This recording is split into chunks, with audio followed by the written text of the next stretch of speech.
这里看着像度假村，其实是个无人村，你们敢想象吗？我在广东韶关南雄发现了这个叫平地的村庄。这个村没人种菜，没人养鸡，更没有人在这里住，见不到村民，也了解不到这个村的更多信息。看，还有路灯呢，都太阳能的呢。太阳能灯，看还有信号塔，这怎么说没人就没人了呢？兄弟们，这是周六吗？啊，这有一路连车都没有啊！这两天我就发现这哈尔滨没人啊，这没车呀，真吓人呐！大家好，欢迎来到看大陆节目，我是美玲。在中国多地，不少网友和自驾游的民众都发现了很多的无人村、无人镇。我们来一起看几段视频。1000多户全都没有人住了，而且这家发现了一个大门垛子，这家真好，还有车库，这里边还有一家，它这是2家。这个地方是发生什么事儿吗？什么都没有，全部这些吃的、住的、超市都是关门闭缝的。我看这1、2、3、4、5、6、7、8层楼，包子铺、超市、药房全都是关着门的，而且我没有看到一个人。关键是中医院，你看这医院里面都成这样了。一个曾经生活过5000人的一个村庄，超级大的一个村庄，对，现在已经废弃掉了。我带你们简单看一眼。这谁呀？哇，还有春哥呢，真的特有年代感。你们可以看上面的贴画，这上面显示最早的是2019年，一个废弃的无人小镇，这里特别像电影里边演的世界末日。今天的风有点大啊。这个地方有邮局，有学校，有幼儿园，各种生活设施都有。那为何中国会惊现大量的无人村、无人镇呢？其实中共对此是心知肚明，并且半遮半掩地说出了中国无人城区的部分数字。目前中国的鬼城是越来越多了，据官方公布的数据，我国现在的空城有50多个。让人感到诧异的是，这些无人村镇或者是只是寥寥几人的村镇，从中国的东北到西南全部都有。包括贵州、江西、广州、广西、福建、湖北、湖南、安徽等地。一名东北男士自驾游来到了西藏阿里北县附近的一个藏族的村庄，发现这里是空无一人。我看这村子挺漂亮，我就进来了。我寻思能不能认识个卓玛啥的，一进来我就懵了，一个人都没有啊！看，全大敞四开的，就好像凭空消失了一样。带你们进去看看，这么漂亮的房子，说不要咋就不要了呢？啊，这家伙皮儿片的，皮儿片的，看进屋里头看看。啊，这是阳光房啊，阳光房。哎，有人，哎呀，这么吓我一跳。吓我一跳！哎呀，这是齐了窟窿全搬走了，这是啊，全搬走了啊！这都是从藏民呐，看这里头，看那小院，看这小院干干净净的，是不是啊？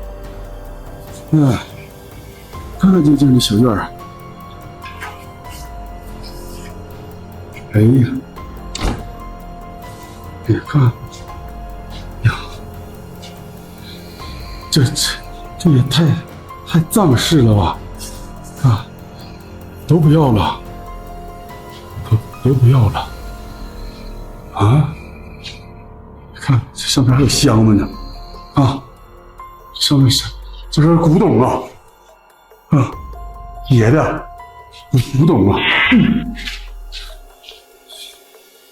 一有声我就害怕。哎呀，看，还有鞋呢，还有鞋呢。啊，这都是藏式风格的。哎，这什么玩意儿？这村子人都哪去了？这村子人都干啥去？够懂的，害怕呀。2、3、4、5、4、5、20户，20户人家。20户人家呀！2025年的农村看来真的出问题了。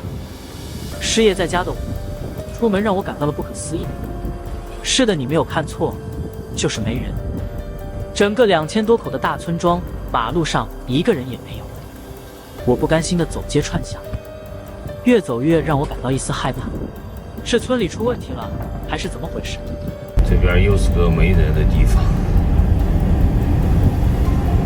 我震惊了，整个感觉了是以前是一个县城还是一个小镇子，房舍盖得很好，然后一个人也没有，这个地方的人去哪儿了？我是一路从那边走进来，那边呢有2排大房子，应该是以前的学校，这边呢是属于丹江口市。现在呢这个地方一个人也没有，就像这些房子了，这现在都是废弃了，都是没人住的。整个街道很干净，房子盖得很漂亮，这些房子看起来了像以前的宾馆一样。现在这个地方没人，就一个人。其实呢，不光是这些无人村镇让人感到心惊，在中国经济不断下行的当下，有些城市已经出现了楼层入住率极低的现象。一栋楼就住一家人啊，看到没啊？这里一家人啊，一栋楼就住一家人啊，你看这些一栋楼一家人都没有啊。大亚湾真的是鬼城啊，真的是空城啊！看一下，一个人都没有啊，真的一个人都没有啊！这是大亚湾最热闹的地段，最中心的地段，竟然全是荒田和农田，连人影都见不到。那么，如果是城里打工的场所变少了，工作机会锐减，人们都回农村老家去，也能够理解。但问题就是，不少人都在说，城里农村都没有人。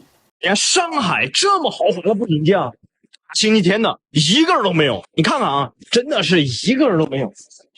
如果是在4、5线城市，咱都能理解啊。但是这里是上海，中国的经济中心啊，你看到处一片那气沉沉的，没有任何烟火气，哪有一个国际大都市的感觉啊？咱大北京的人都跑哪儿去了？我经常自个儿也闹不明白，都跟地铁里呢，还是商场里呢？我住这三里屯啊，走这新东路、东三环、国贸，经过的都是最繁华、最热闹的商圈和地段了。但这马路上你看看，没人没车，是不是平常大伙儿上班太累了，都跟家歇着呢？关键这旅游的人呢？不吃饭不购物不消费吗？晚上以前的广州不管走到哪里都是人满为患，上下九逛街都要倒着走，天河城的排队都得排半个小时。现在呢，商场冷冷清清的，地铁了人也少了，连小吃街都不用排队了，走在街上安静的有点不真实。不是说有14亿人口吗？为什么城市看起来就像熄火了一样？发现没有，10年前东莞人口近1000万的时候，街边的大排档凌晨3点还在翻台，人山人海。可是现在人口也是1000多万，现在城轨通了，虎门没人，后街没人，长安没人，就连现在的市中心、会议城、国贸，还有南城的富民步行街，都贴满了旺铺转让。你说东莞的人都去哪里了？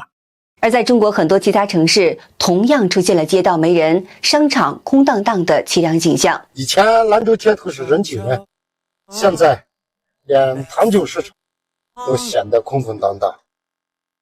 饭店老板守着满桌的菜发呆，农贸市场卖菜大姐一上午都见不到几个主顾。更扎心的是，大把房子挂出去，出租信息根本没人问。大街上看不到人，商场里看不到人，哪都看不到人，这人到底都去哪儿？整个这么大的商场，就我一个人，后面有一家店，还是做外卖的。我的天呐，看看这尸体怎么走？这个商场里面都没人，这个电梯还有必要开吗？太浪费电了，一个人都没有，这个电梯还在那里转。即使是在近日重要的传统节日端午节，商场人潮依然很少。过节哈，这是过节的人流量。一个店里都是空空如也。今年这个5月真的是过得我心力交瘁，从来没有这样子。城里人潮少了很多，就连出租车司机生意都不好做了。没生意啊，广州南站礼拜6没生意啊，排了2个多小时都没有客，拉不到客，好大呢，好惨呢。在中国，很多人都明显感到身边的人少了很多。2021年的5月11号，中共当局发布了第7次全国人口普查公报，显示中国总人口为14.4350亿人。但是呢，很多人对这个数字都产生了质疑。我村里一个亲戚说，村里都没人了。你说咱们中国14亿人口，这些人都去哪儿了？会不会有这可能？所有中国人都照骗啊！中国根本就不得14亿人口。我今天刚刚在一家馆子里面吃饭啊，进店到离开1个人都不得，很多店铺都是这种情况。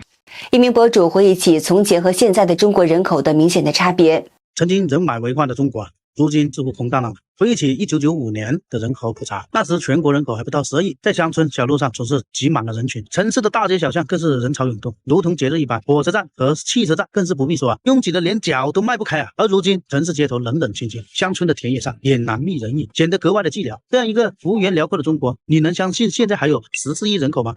不少人都在问，人都去哪儿了？有人给出了答案。一名安徽省从事殡葬业的工作人员表示，当地有大量的人死亡，很多房子都空了，没有人住了。每天各个城死人都要通报到我们这里来，所以我看死人特别多。现在山里不见人了，死的人有的房子都没人住了。下面乡镇学校里面基本上都关掉了。那天我的一个亲戚过世了，年纪比我还小些啊，无缘无故的，没什么征兆的，然后就突然就发病，然后就送院，然后过不几天就没了，人就没了。我觉得好多人都在过世哎，我觉得今年往年我从来没有感觉这个现象，年轻轻的没了。虽然中共当局对宣称新冠疫情的真实情况讳莫如深，中共党媒呢也在近日报道声称，从中共国家疾控局获悉，全国的新冠中共病毒疫情上升趋势已经得到了减缓，还是中国大部分省份的疫情已经达到高点或是呈下降的趋势云云。但现实情况就是，中国各地感染新冠的人数仍然是居高不下，而且呢是不分年龄，有许多人已经去世了。吉林市民陶先生告诉海外的中文媒体说，最近死人还挺多的，这2天死了好几个了，也有岁数大的，也有岁数小的。岁数大一点的人可精神了，早上起来在那溜达，没等送医院就死了。郑州市民蔡先生表示，官方媒体总是说瞎话。他说新冠多起来，那就是早几个月就已经多起来了。突然去世的人周围有2、3个，一个是40多岁，一个是51、52岁，平时身体呢都挺好的，反正今年去世的人都不少，都不敢报，医院也不敢说。而更让人惊讶的是，不光是很多普通民众染疫去世，就连医生也不能幸免。现在已经传出，最近在广州、贵州、湖南和昆明等地也有多个医生突然间去世，他们基本都在50岁左右。在广州三甲医院，有一名老医生染疫，才2天就重症去世了。他所在医院还不让报道。广州诊所医生康红证实说，广州三甲医院有医生都死掉了。卫生局告诉我们，不需要上报，要注意消毒，注意戴口罩，注意洗手。也有多名深圳的市民披露说，他们当地有很多人都感染新冠了，医院和门诊都人满为患。简先生表示，中国南方都很厉害，深圳这边有很多医院门诊都要排队，全是喉咙痛和发烧。官方的定义呢，也是属于变种的新冠，就是因为这个病去世的，但政府他不会告诉你是因为这个病去世的。吉林市民陶先生也说呢，他身边有很多人都过世，但这个信息呢都被中共当局给封锁掉了。湖南中州朱医师陈阳说出了中共无耻的掩盖行为，死掉的不准说是新冠病毒，中国的人口我估计10亿人都没有，被这个病毒害死的起码有几亿人。北京之春的专栏作家陈书涵告诉海外的中文媒体，疫情期间的话，去世的人特别多，因为那个病毒传播得很厉害，火葬场都烧不赢。他如果把那个数字给公布出来，很恐怖，那还得了？看来呢，从医生到百姓都发现了很多中国人就是因为疫情而去世的，但中共呢却不准人们知道真相，而这也许就是能够解释出为什么很多人都感到城市没人，农村没人。在民众生命出现隐患的情况之下，那个一贯号称是执政为人民的中共，却选择想尽办法对民众和医生遮掩捂嘴。这样的政权，当其真实的面目被越来越多的人认清之后，民众会如何看待它、对待它，也就让人拭目以待了。好的，今天就和大家聊到这儿了，请您记得点赞、订阅、留言，并且分享给您的朋友们。感谢您的支持，我是美玲，我们下期节目见。